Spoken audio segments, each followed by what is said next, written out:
ঠকানো, ছেড়ে যাওয়া আপনার অপশন হতেই পারে। আপনার হঠাৎ করে একদিন মনে হতেই পারে ভালো লাগছে না, থাকবো না আমি তার সাথে।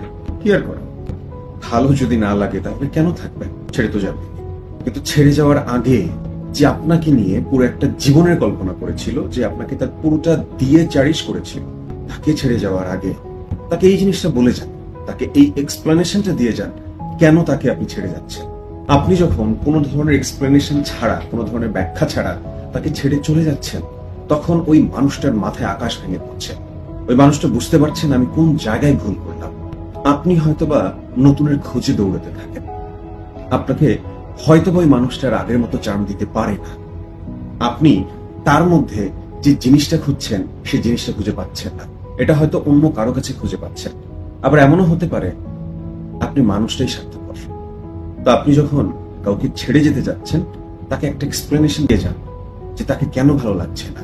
কারণ আপনি যদি ব্যাখ্যা ছাড়া তার স্বপ্নের দরজাটাকে বন্ধ করে দেন, তাকে বন্ধ করে দিচ্ছেন। একজন অনেস্ট পার্সন হন, নিজের প্রতি নিজের সম্মানটা বজায় রাখুন, এবং যে মানুষটা আপনাকে নিয়ে এত কিছু করলো প্রতিও তার সম্মানটা বজায় রাখুন।